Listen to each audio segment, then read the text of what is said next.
vous retrouver aujourd'hui avec une nouvelle vidéo que je voulais vraiment faire. Comme vous aurez pu le voir en introduction, je vous propose de réaliser une robe de printemps en tulle résille très souple et transparent et on réalisera également une doublure en jersey près du corps. Avant de commencer le tutoriel, j'aimerais vraiment remercier Textimania qui est une boutique de tissus en ligne. Ça faisait très longtemps que je cherchais du tulle résille très souple pour faire des vêtements et jouer avec la transparence. Donc merci beaucoup à Manon de l'équipe Textimania de m'avoir envoyé ces si beaux tissus.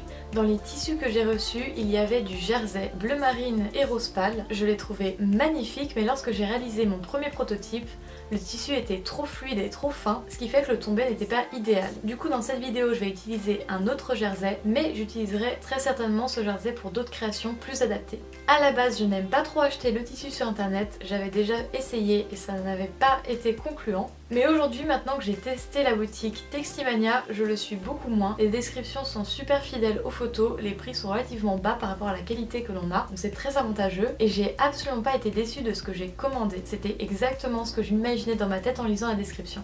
Je vous mets le lien du site en barre d'infos, alors n'hésitez pas à faire un petit tour. Et je vous laisse désormais avec la suite de la vidéo.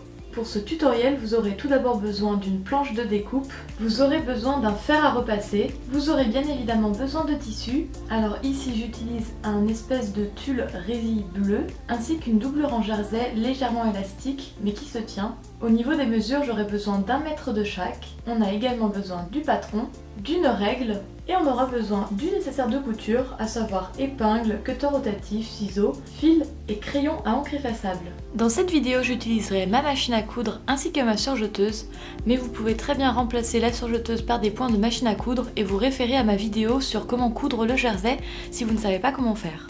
On va commencer par la coupe. Donc en premier lieu, on plie notre tissu en deux, puis encore en deux, afin de découper la pièce avant et la pièce arrière en une seule fois. On n'oublie surtout pas de reporter ses marges de couture, donc 1 cm ici, 1 cm là, encore 1 cm, ici 1 cm et en bas 3 cm.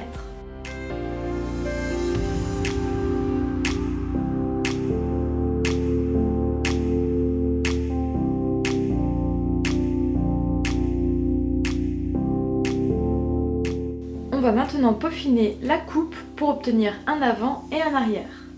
L'arrière a une encolure plus haute, mais des côtés plus fins. Donc on redessine la ligne.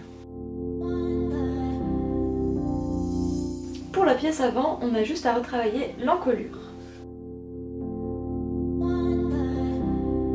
Maintenant, on va venir constituer des manches à notre robe. Pour le corps de la robe, j'ai choisi de dessiner le droit fil dans le sens du plissage. La pliure se retrouvait donc ici, mais pour les manches, si on veut que le plissage soit orienté dans ce sens-là, sachant que la pliure est comme ça, il va falloir placer son patron de la sorte et plier dans ce sens-là. Donc la pliure avant pour le corps de la robe était là, à présent elle sera perpendiculaire. On va plier notre tissu de nouveau en 4.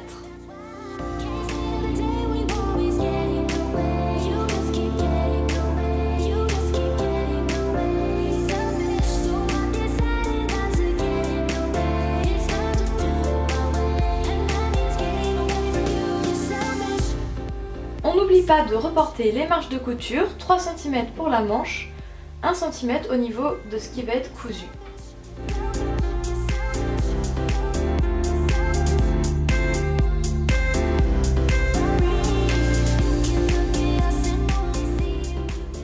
Pour réaliser la finition de l'encolure, on va venir découper une bande de 4 cm de largeur et de la plus grande longueur possible.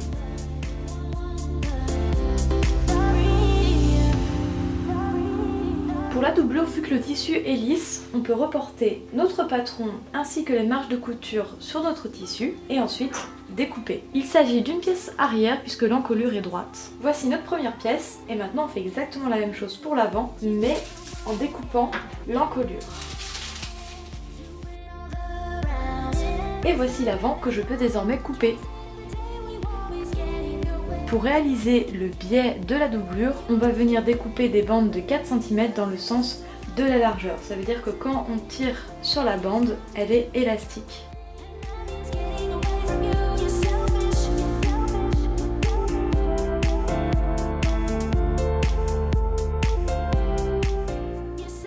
va maintenant préparer notre biais. Pour cela, on effectue une première pliure et on va repasser tout du long. Une fois qu'on a repassé tout notre biais en deux, on va venir l'ouvrir un peu, le plier comme ceci et comme ceci. Et on va venir passer le fer à repasser sur toute la longueur. Ce qui fait qu'au final, on repliera le biais comme ça et il sera prêt. Une fois que mon biais est terminé, je le fixe avec des épingles afin qu'il ne se défasse pas. Vous avez désormais toutes vos pièces de patron, à savoir un avant et un dos de la robe, un avant, un dos de la doublure, deux manches, une encolure pour la robe et du biais pour la doublure. On peut désormais passer à l'assemblage. Pour commencer, on va venir assembler les côtés de la doublure. Donc on positionne le tissu endroit contre endroit.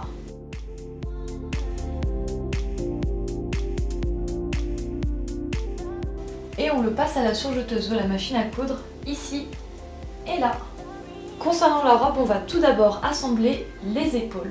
Ensuite, on fixera l'emmanchure et on terminera par les côtés de la robe et par la fermeture des manches.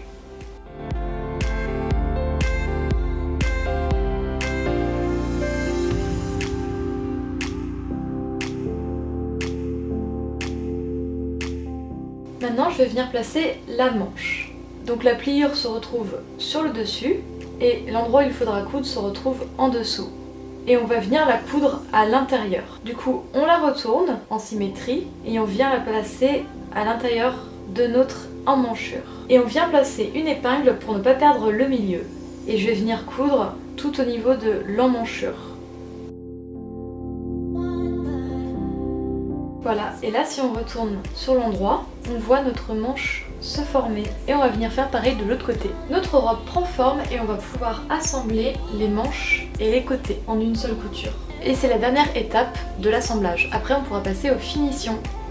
Maintenant on va venir poser le biais. On va commencer par l'encolure, donc au niveau de la partie arrière et au niveau de l'ouverture avant. On va venir ouvrir notre biais, comme ceci, et on va coudre à l'aide d'un triple point élastique tout du long.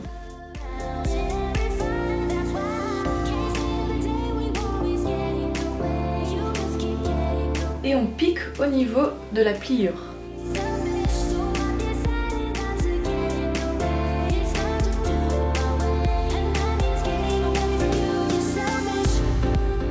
Et maintenant, on va replier le rebord qui se trouve sur l'extrémité. On fait passer le tout sur le derrière et on va venir faire une surpiqûre à 2 mm du bord avec un point droit.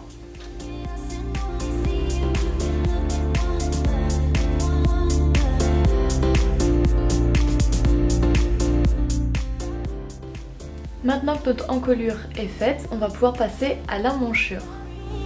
On va venir peser du biais et rajouter 24 cm de bretelles pour faire le tour. Donc on va commencer à coudre ici, ensuite on coud ici, 24 cm, on revient ici, à l'autre bout, et on va faire un raccord ici du biais.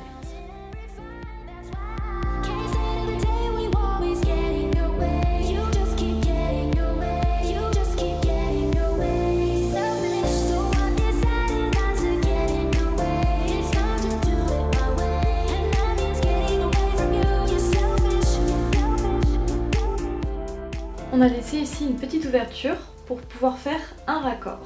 On va venir positionner nos deux bandes à l'aide d'un triple point élastique. Et on peut venir couper l'excédent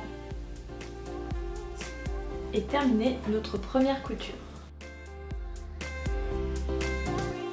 Donc on peut voir notre première bretelle se former et de la même manière on va venir prendre la deuxième épaisseur qui est pliée et la rabattre de l'autre côté pour cacher la couture.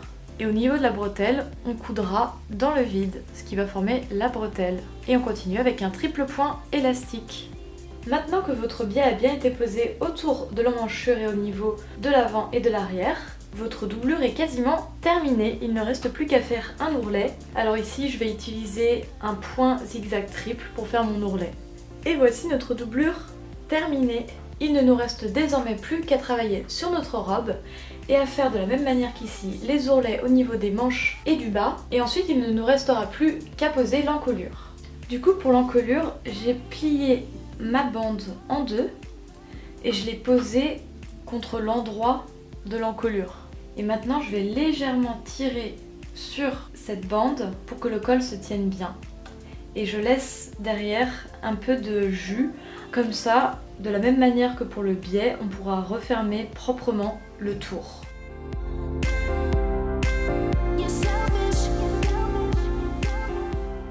Pour terminer, on fait se rejoindre les deux bouts qu'on a laissés et on va venir coudre pour les rassembler et former qu'une seule pièce.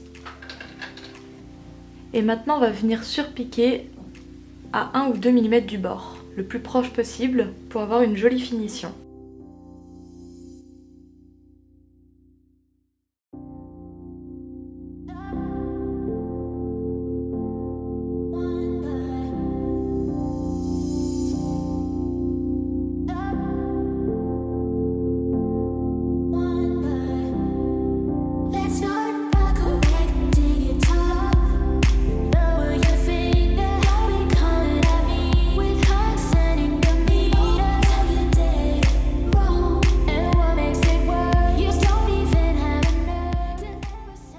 Cette vidéo est terminée, j'espère vraiment qu'elle vous a plu, j'ai pris énormément de plaisir à la faire. J'ai décidé de prendre un peu plus de temps pour produire du contenu vraiment de qualité et qui me plaise. Si vous avez des questions ou des commentaires, n'hésitez pas à me les laisser en barre d'infos, je me ferai un plaisir de répondre. Je vous retrouve très vite avec de nouvelles vidéos et je vous dis à bientôt!